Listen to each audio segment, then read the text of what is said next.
jatuh ke dalamnya najas. Air yang sedikit adalah air yang kurang dari 2 kullah. Maka hukum air itu, jika kejatuhan najas, maka air itu dikatakan air najis yang sudah tidak boleh lagi digunakan untuk wudhu ataupun mandi. Hukum air yang sedikit apabila masuk najas ke dalam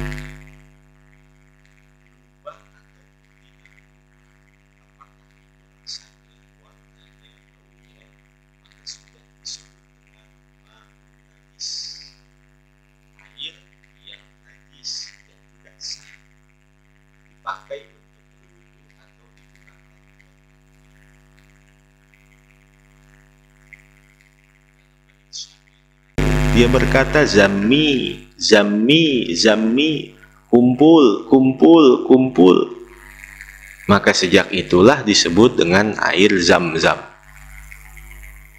Kata Rasulullah, seandainya tidak dibendung oleh Ibunda Hajar, niscaya air zam-zam itu akan menjadi sungai, mengalir tiada henti sampai hari kiamat. Dan itu termasuk di antara bukti kebenaran agama Islam. Sejak jadi zaman Nabi Allah Ibrahim sampai hari ini, air zam-zam digunakan oleh jutaan manusia, tidak pernah kering sedikit pun. Yang ketiga, Fal Kautsar, telaga Kautsar, air telaga Kautsar nanti di sorga milik Nabi kita Muhammad Sallallahu Alaihi Wasallam. Lalu yang keempat adalah air yang berasal dari sungai Nil di negeri Mesir. Maka itulah air-air yang paling mulia yang ada di alam semesta ini. Yanjusul ma'ul qalilu wa ghairuhu minal ma'iati bimulaqatin najasati. Air yang sedikit kalau kejatuhan najis, maka udah jadi najis, berubah ataupun tidak berubah. Berbeda dengan hukum air yang banyak, yang lebih dari 2 kullah. Kalau kejatuhan najis, nanti dilihat dulu ada perubahan enggak, baunya, rasanya, warnanya. Kalau memang ada perubahan, maka hukum air itu pun disebut dengan ma'ul mutaghayyir, air yang sudah berubah, tidak boleh lagi digunakan untuk bersuci. Wa yustathna min dalika masailu, dan dikecualikan dari semua itu beberapa permasalahan. Artinya air dikecualikan apabila terkena najis-najis di bawah ini.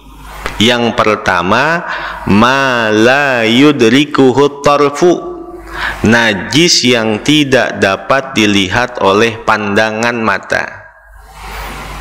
Apa itu najis yang nggak kelihatan oleh pandangan mata? Seumpama percikan air kencing.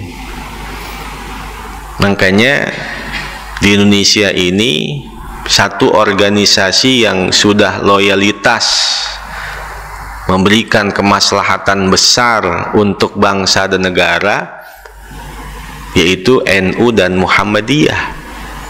Ini 2 sinergi yang paling kuat di Indonesia, yang sudah nyata-nyata memberikan kemaslahatan besar untuk umat Islam. Bukan berarti menafikan organisasi-organisasi Islam yang lain, bukan, tetapi ditinjau dari besar kemaslahatannya di Indonesia ini, 2 organisasi yang begitu loyalitasnya begitu tinggi untuk bangsa dan negara ini, yaitu Nahdlatul Ulama dan Muhammadiyah. Sekali lagi, ini enggak menafikan organisasi yang lain. Di masjid-masjid NU ataupun Muhammadiyah, ini masjid yang benar-benar sesuai dengan aturan fikih. Seumpama dalam pembahasan kita pagi hari ini, ma la yudrikuhu tarfu, najis yang nggak kelihatan oleh pandangan mata. Najis apa itu? Percikan air kencing.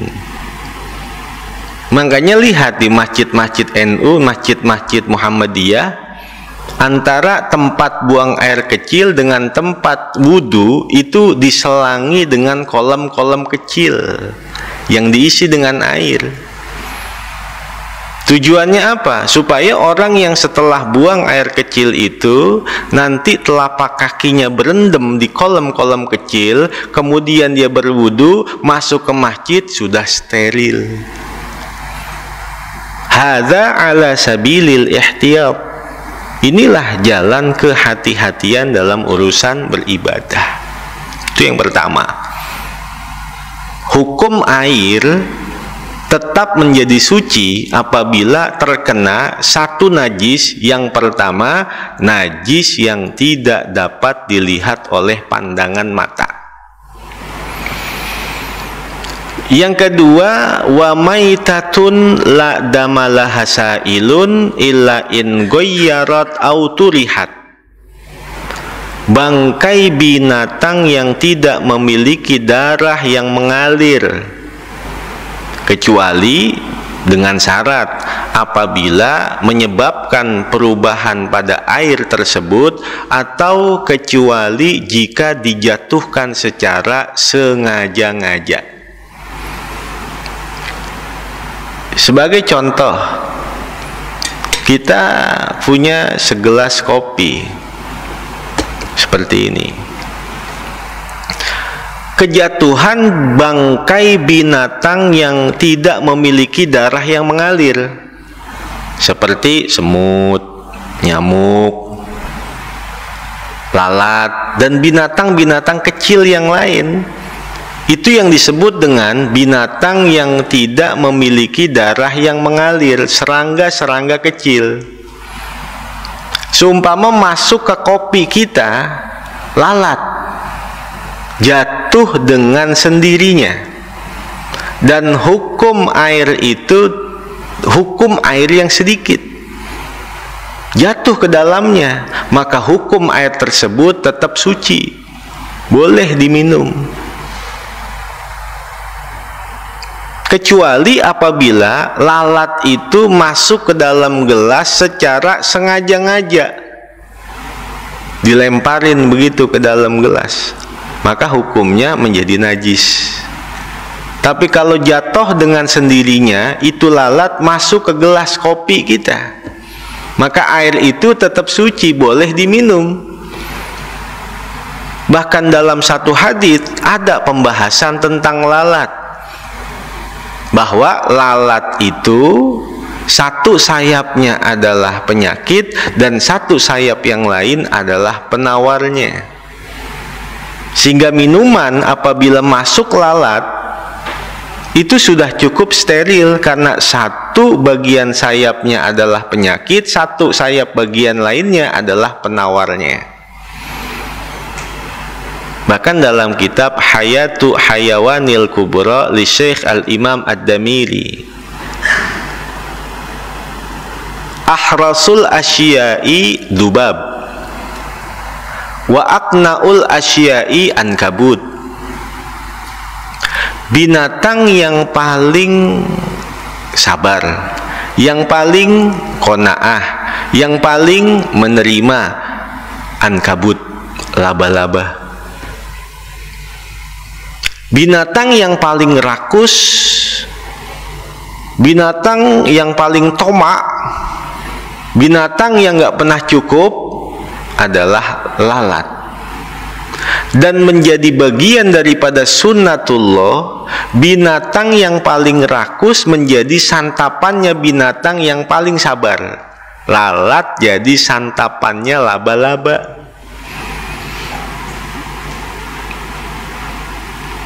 Dan lalat dalam ilmu fikih itu termasuk daripada binatang yang tidak memiliki darah yang mengalir. Wa famu hirlatin tanajjasa thumma ghabat wahtumila uluguha fima'in katirin.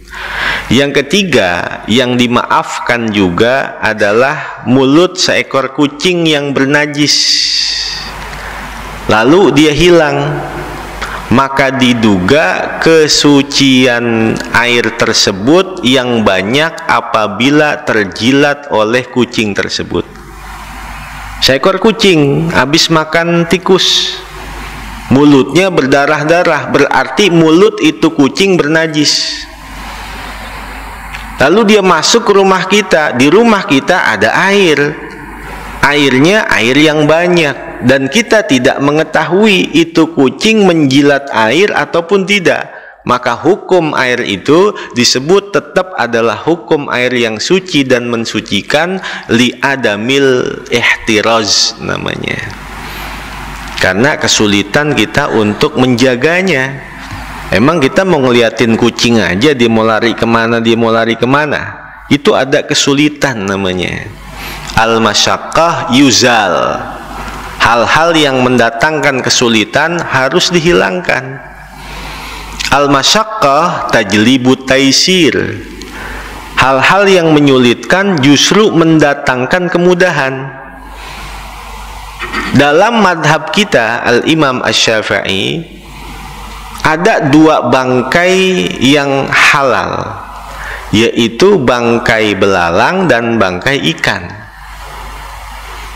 Tapi belalangnya belalang kayu, bukan belalang yang buat makan empan burung, yang hijau, yang kecil-kecil. Bukan, belalangnya yang kalau terbang bunyi plek plek plek plek. Nah, itu bangkainya halal.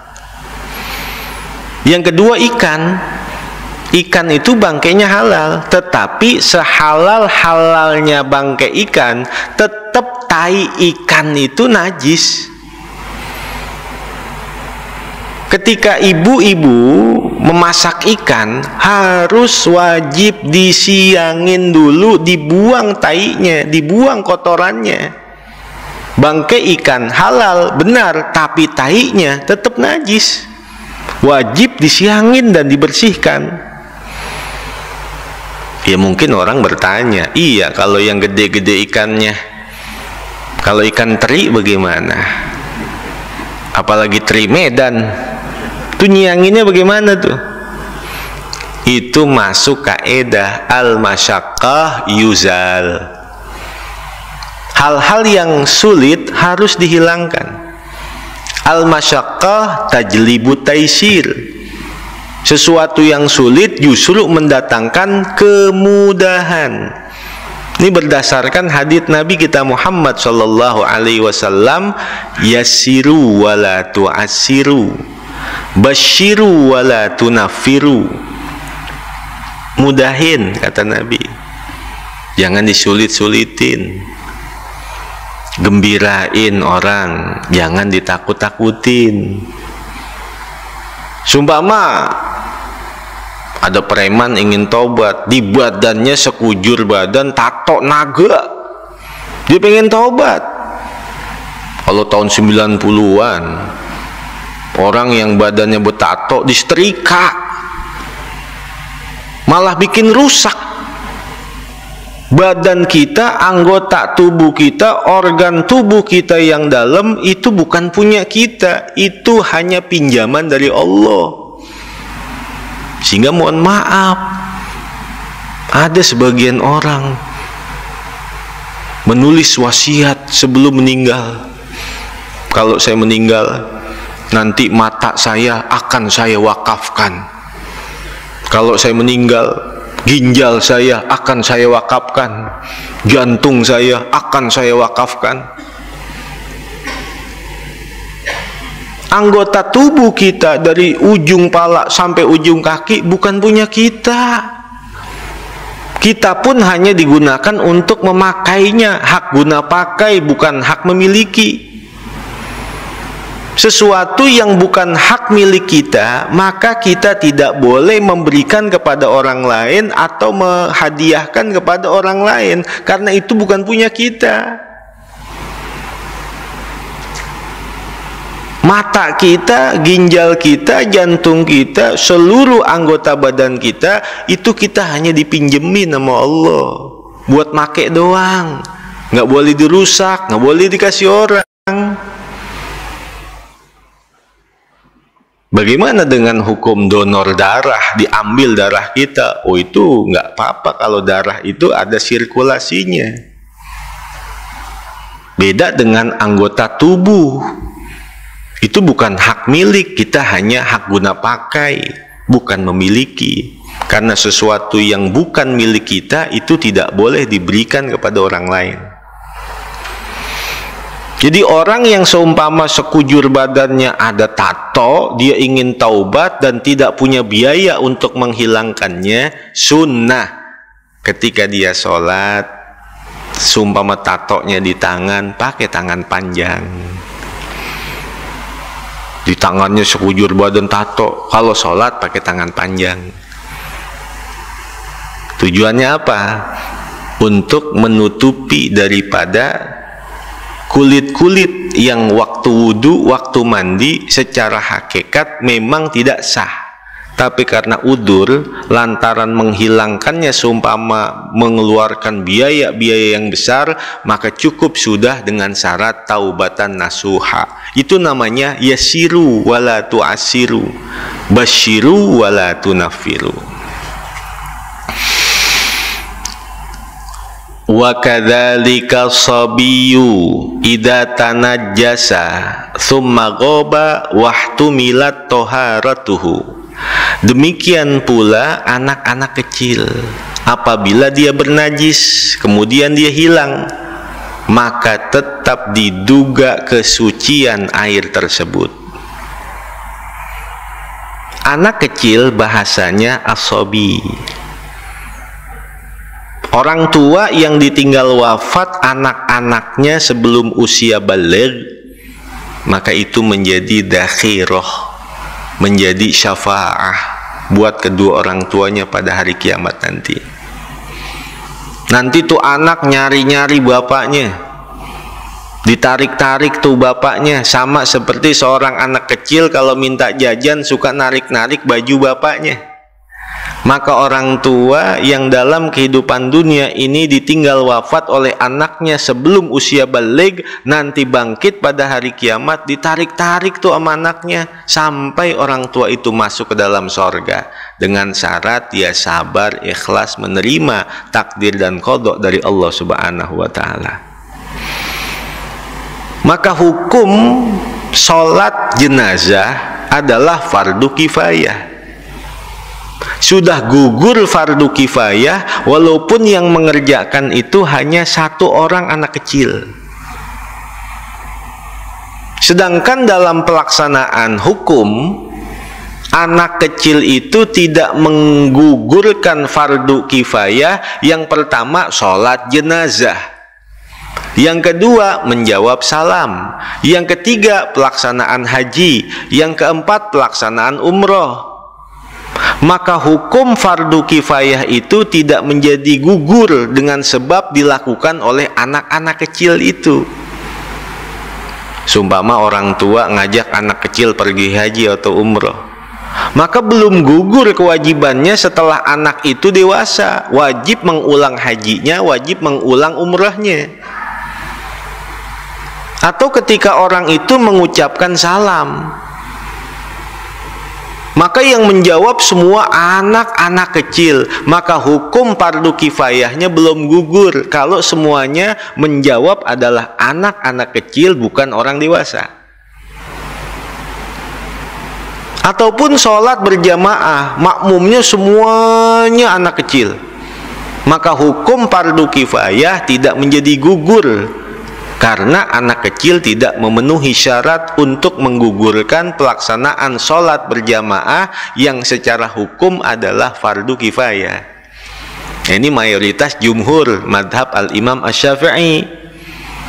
Walaupun madhab-madhab yang lain ada yang mengatakan bahwa sholat berjamaah itu fardu ain, Tetapi jumhur mayoritas dalam madhab Al-Imam Asy-Syafi'i yang dipelopori oleh Asy-Syaikh Al-Imam An-Nawawi bahwa sholat berjamaah itu hukumnya adalah fardu kifayah.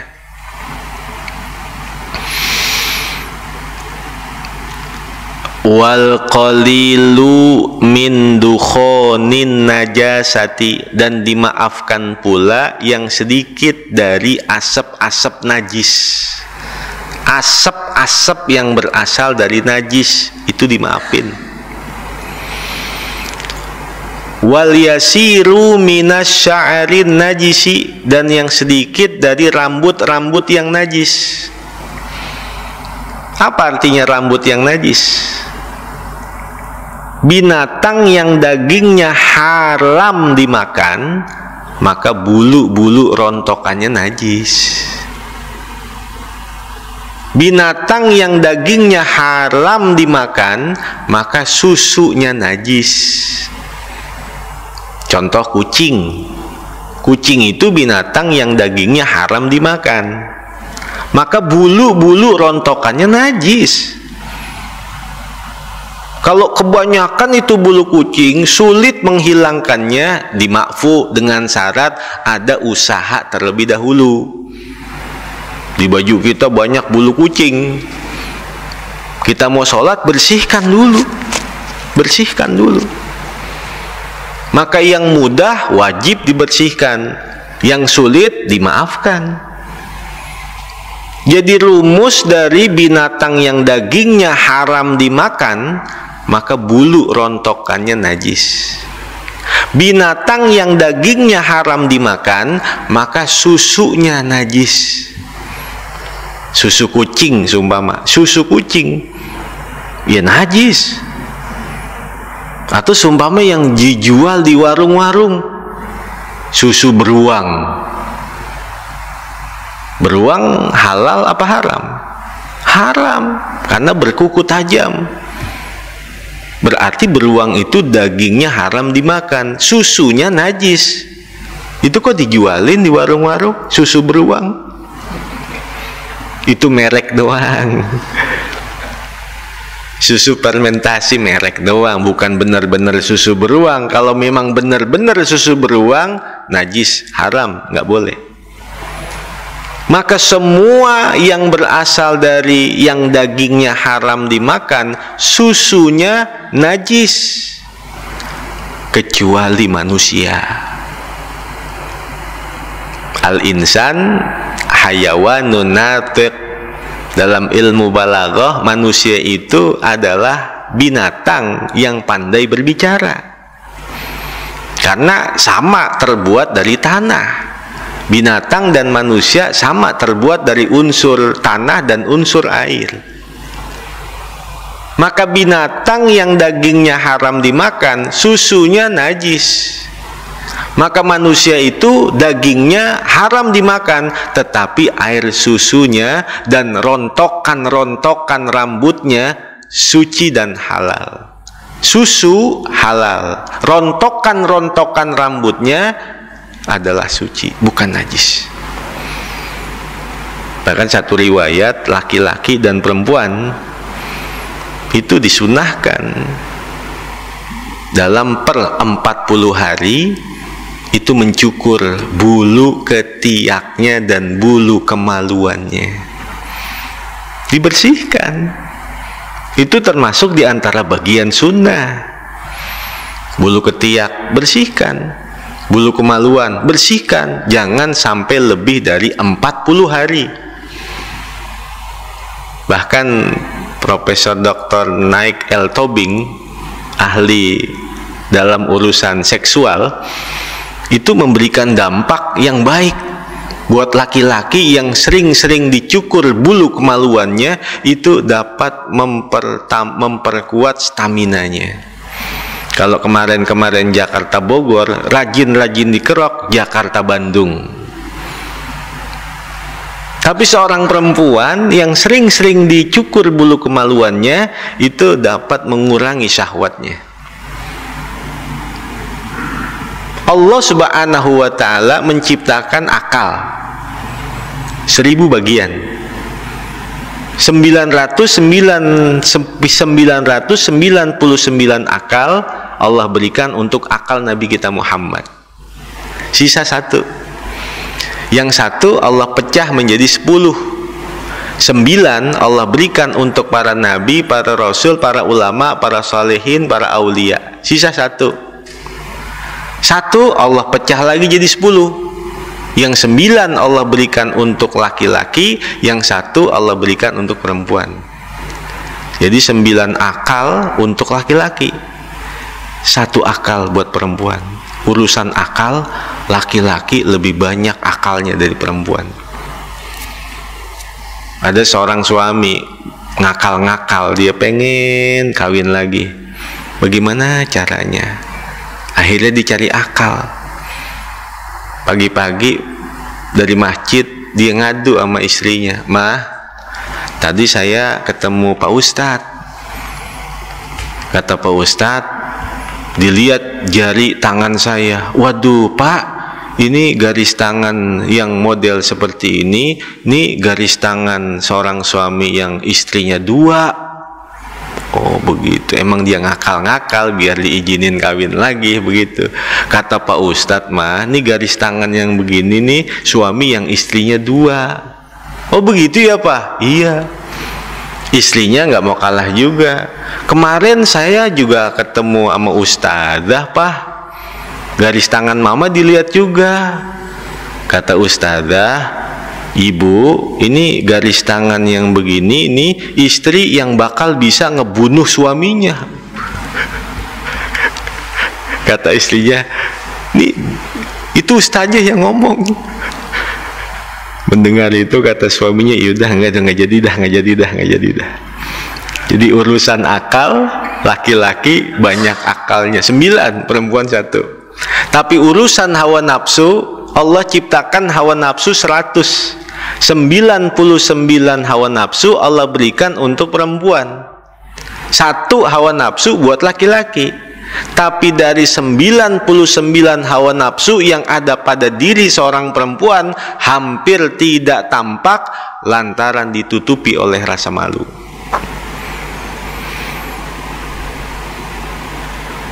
Kemudian wal yasiru minasya'arin najisi wal yasiru min gubari sirjin, dan yang sedikit dari debu-debu kotoran, seumpama kotoran-kotoran binatang mengering lalu debu-debunya berterbangan, itu dimaafkan.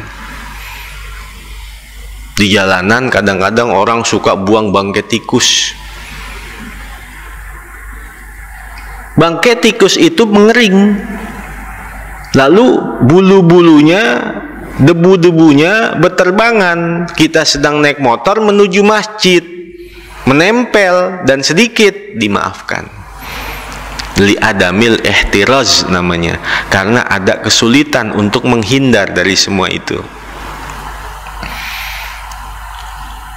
Wala yunajjisu gubaru sirjin a'dha'ahur latbah, dan tidak menajisi debu-debu kotoran kepada anggota badannya yang basah. Karena rumus awal, kering ketemu kering suci, tapi basah ketemu kering najis. Seumpama ada orang selesai wudhu, dia mau berangkat ke masjid, di perjalanan kakinya nginjek kotoran seumpama. Kalau zaman dulu itu di jalanan banyak sekali kotoran sapi, kotoran kebo. Dia udah dari rumah wudhu mau berangkat ke masjid, di tengah jalan nginjek kotoran binatang, maka wudhunya tetap sah, wudhunya tidak batal. Bersihkan saja najis yang ada di kakinya, maka tidak perlu mengulang wudhunya, karena wudhu tidak menjadi batal dengan sebab terkena najis.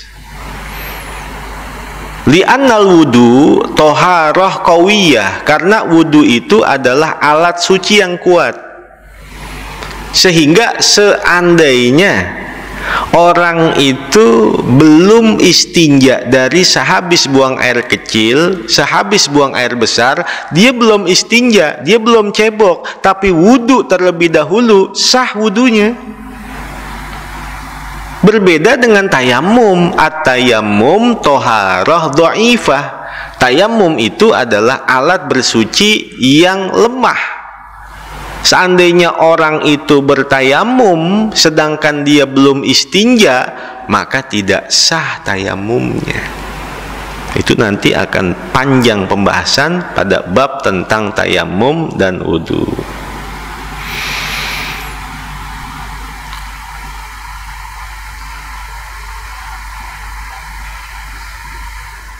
Ini masih panjang tentang al-ma'un najis. Kita cukupkan sampai sini dulu. Mungkin ada pertanyaan 1-2.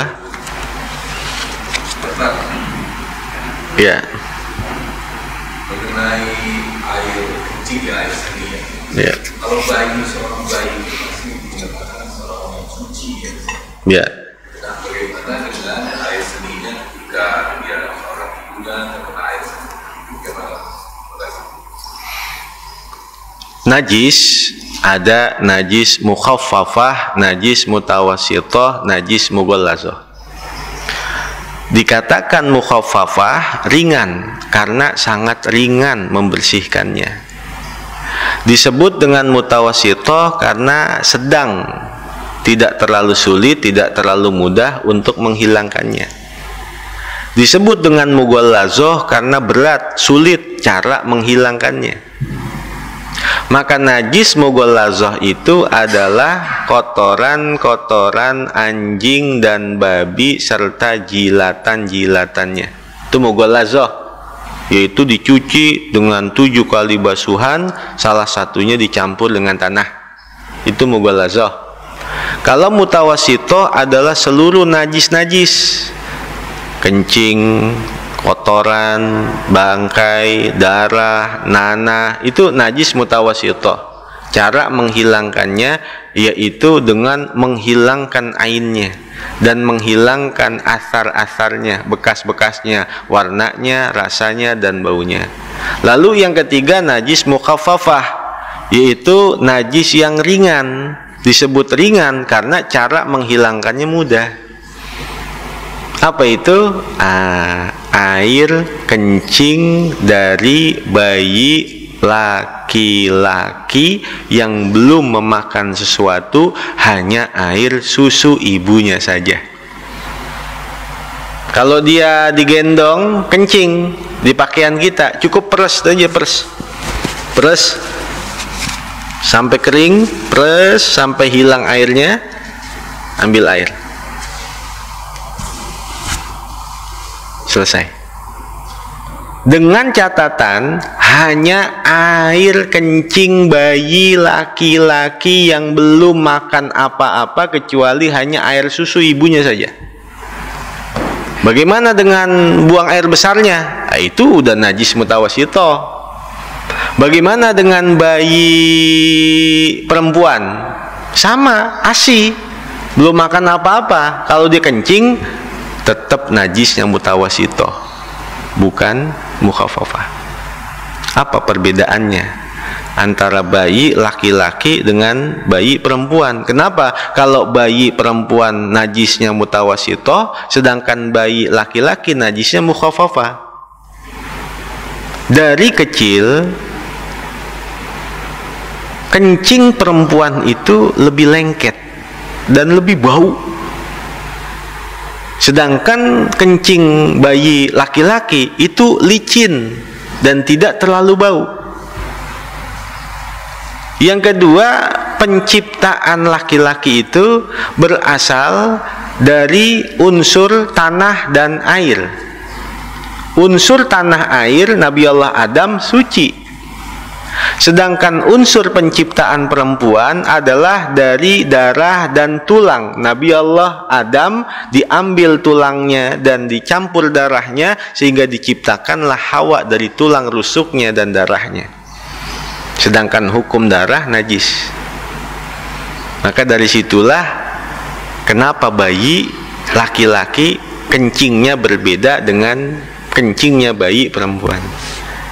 Makanya kalau ada laki-laki umur 50 tahun punya istri umur 50 tahun, coba aja kita lihat yang lebih tua dari tubuhnya pasti kelihatan lebih tua perempuan walaupun umurnya sama. Ini istrinya 50 tahun umurnya, laki-laki 50 tahun umurnya, pasti yang terlebih tua kelihatan perempuan padahal umurnya sama. Apa bedanya tuh? Apa penyebabnya tuh?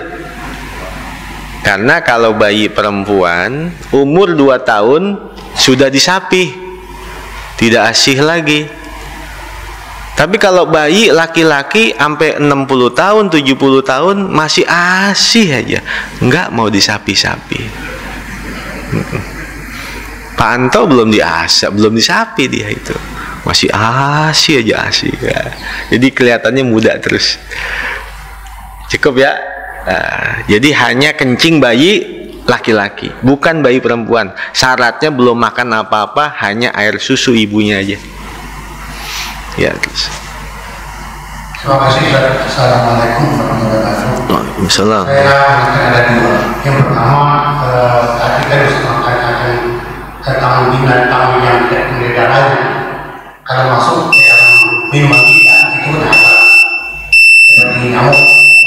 Tapi bagaimana kalau nyamuk itu sudah makan darah? Tadi saya memang sudah punya masuk ke kayak kita kopi kita, apakah itu kopi kita bersalah? Karena di dalam tubuhnya kan sudah ada darah manusia.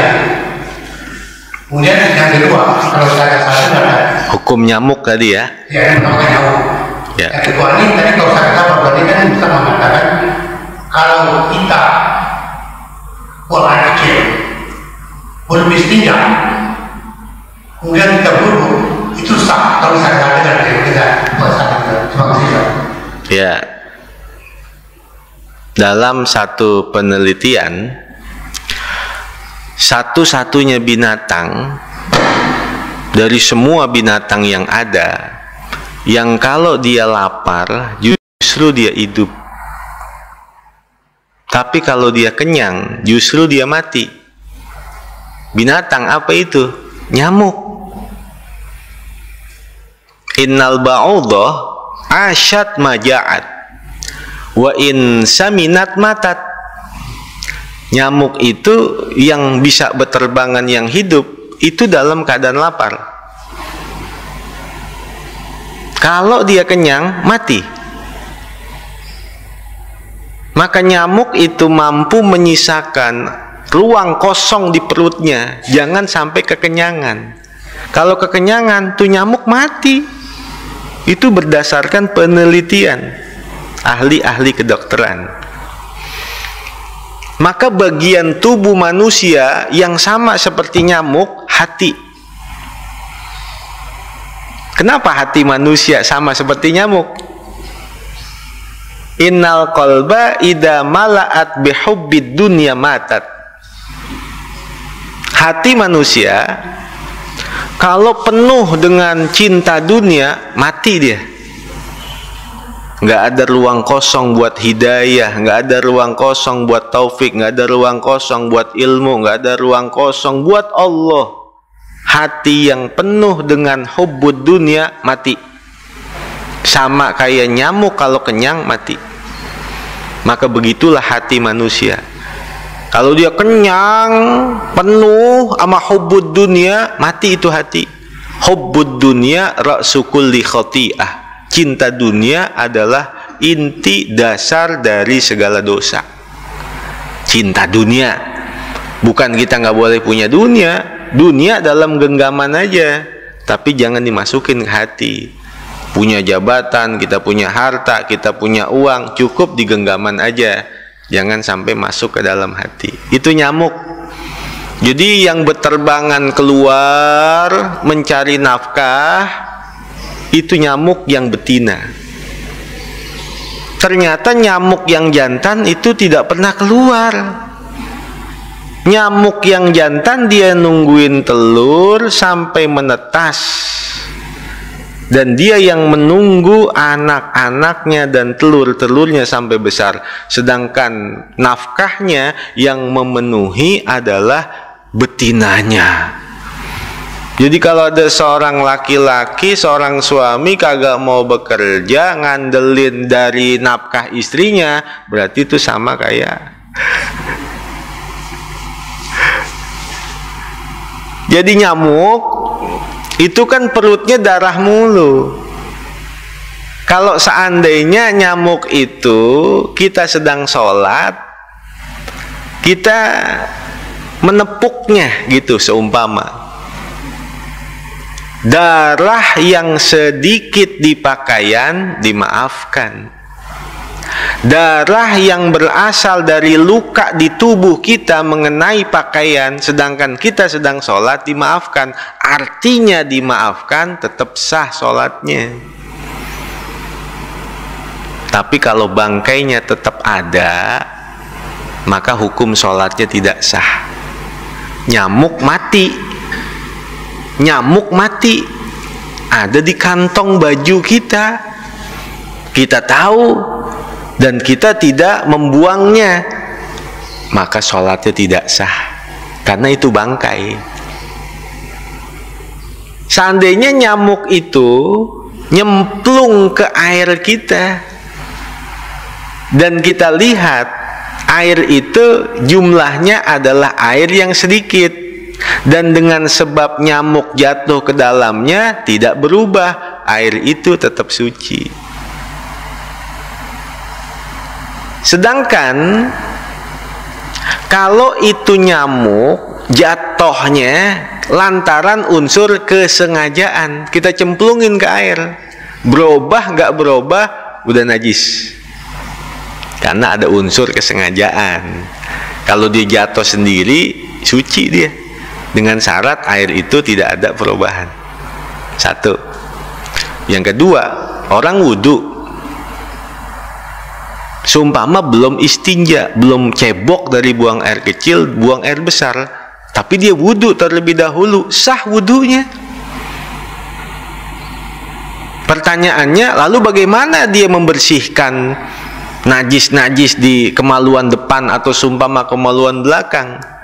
Ketika dia menyentuh kemaluan dengan tapak tangan kan batal. Kita wudhu, kalau megang kemaluan kita dengan tapak tangan begini batal. Tapi kalau megangnya seperti ini nggak batal.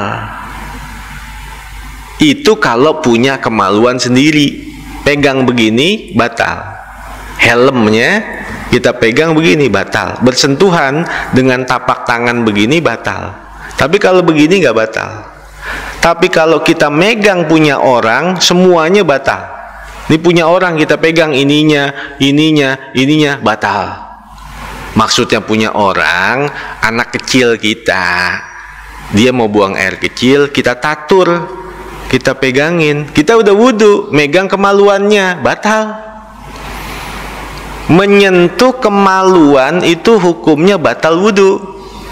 Pertanyaannya, bagaimana kalau kita megang kemaluan kebo? Sumpama begitu, apalagi kebonya kebo betina.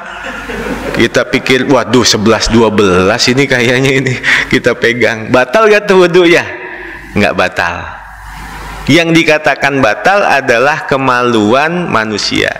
Kalau kemaluan sendiri, pegang begini yang batal. Kalau pegang begini nggak batal. Kalau kemaluan orang, artinya bukan milik dia, megang yang mana aja batal. Lalu pertanyaannya, orang udah wudhu tapi belum istinja, berarti sia-sia wudhunya. Kalau dia memegang kemaluannya waktu istinja kan batal. Maka jangan dia pegang dengan tapak tangannya ketika istinja. Dia bersihkan kotoran-kotoran di kemaluan depan atau kemaluan belakang dengan selain air. Apakah dengan tisu ataukah dengan batu? Karena orang boleh istinja dengan tisu walaupun banyak air dan tidak perlu mengulang sholatnya. Orang yang seumpama di pinggir lautan, di pinggir sungai, boleh istinja dengan batu. dan tidak perlu mengulang sholatnya. Tetapi catatannya, harumal jima'u ala mustajmirin bil ahjar, haram melakukan hubungan badan bagi seorang suami yang istinja dengan batu. Kenapa begitu? Ainun najasah tazulu bil hajar wa athrun najasah tazulu bil ma. Karena ain najis bisa hilang dengan batu, tapi asarnya najis hanya hilang dengan air. Sehingga orang kalau istinja pakai batu, dia mau melakukan hubungan badan, cuci dulu kemaluannya dengan air. Karena sisa-sisa air kencing itu masih ada di ujung kemaluannya. Bersihin dulu pakai air. Kalau dia istinja dengan batu, lalu dia melakukan hubungan badan, keluar mani, maka maninya itu akan bercampur dengan sisa-sisa air kencingnya. Maka mani suci bercampur dengan air kencing, jadilah mutanajis. Seandainya masuk ke rahim, tercipta dari mani yang bercampur air kencing itu seorang anak, maka anak itu terhasil separuh mani, separuh air kencing. Itulah asal muasalnya anak yang akalnya separuh atau anak yang idiot.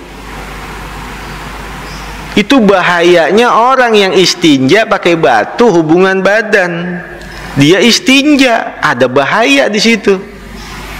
Kira-kira bagaimana lagi seorang laki-laki yang buang air kecil kagak cebok lagi? Makanya wajar kan, Nabi sampai pesen banget, istanzihu minal baul, bersih-bersih kalau habis buang air kecil.